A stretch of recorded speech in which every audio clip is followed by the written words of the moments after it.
What's going on? It's Astronaut H, and this is the What More Do You Want Network. Now, in this video, I will be discussing NBA news. I don't know if it's really news, but it looks like Donte DiVincenzo and I guess Jalen Brunson's dad, Rick Brunson, had a few words as the Knicks and the Timberwolves met in the NBA preseason matchup. Now, what was said, I really don't know, but whatever exchange that the two had was definitely something that ultimately led to an altercation. Now, by altercation, I don't mean, fist or things like that. It was just some things were being said, and you seen players and coaches alike having to separate the two. Now, as we all know, Donte DiVincenzo was a pivotal player in the Knicks playoff run last year. Now, after the acquisition of Mikal Bridges, there were things being said about DiVincenzo being moved due to the fact that he was going to have a lesser role now that Mikal Bridges, a player that he did go to college with, along with Jalen Brunson, the whole Nova Knicks and things like that were being said, along with Josh Hart. But ultimately, the New York Knicks did send Donte DiVincenzo to Minnesota with Julius Randle in a trade that ultimately got the Knicks to acquire Karl-Anthony Towns. Of course, anybody in a situation like DiVincenzo would feel a little bit of betrayal, being as though you were the one to help catapult the team with, Brunson and Anunoby and things like that when Julius Randle did get injured last year. You look at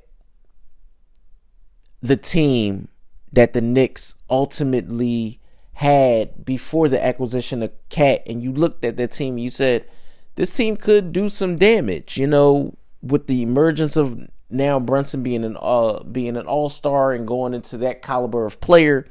You look at him and you say, what could the next year be? And the Knicks, as a franchise, probably did the same. What could the next year be? Now, you trade DiVincenzo, and I know fans felt the way if they would have been able to keep DiVincenzo but that's the way the NBA business works. You can't have one without the other, and franchises always looking for a way to get the upper hand. Now, that's one thing. Now, after the game, DiVincenzo did say something to the effect of, when the reporter asked him what was said, and he told him straight up, no, I didn't say anything about the trade or whatever. It wasn't that. Could it have been just water under the bridge? Maybe so. Are we looking into it? Of course we are, because at the end of the day, we want to know what was said.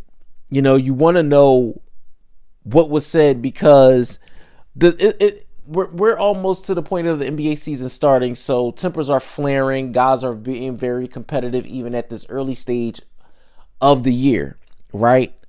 But these Knicks and Timberwolves games, make no mistake, they will be very intense. Very intense, highly competitive games. On one side, you have a team that played in the Western Conference Finals. On another side, you had a team that was one step away from an Eastern Conference Finals. So it's going to be very competitive. We're talking about players that's been traded one for the other. Of course, we know if Julius Randle is able to play in any game, whether it's Minnesota or New York versus his former team, he's going to want to come out there and perform at a very high level. We know what Cat is going to want to do at a very high level, especially Donte DiVincenzo, now that this situation has arose, so to speak. It's going to be interesting. It's going to be fun. Do I think it was something? Yes. Was it nothing? Who knows? Let me know what you guys think in the comments down below. New York Knicks fans, Minnesota Timberwolves fans, or if this is just your first time tuning into this channel, let me know what you think in the comments down below. Don't forget to like, comment, subscribe, hit that notification bell so you can know anytime a video is being uploaded to this channel. It's Astronaut H. This is the What More Do You Want Network, and I catch you guys on the next video.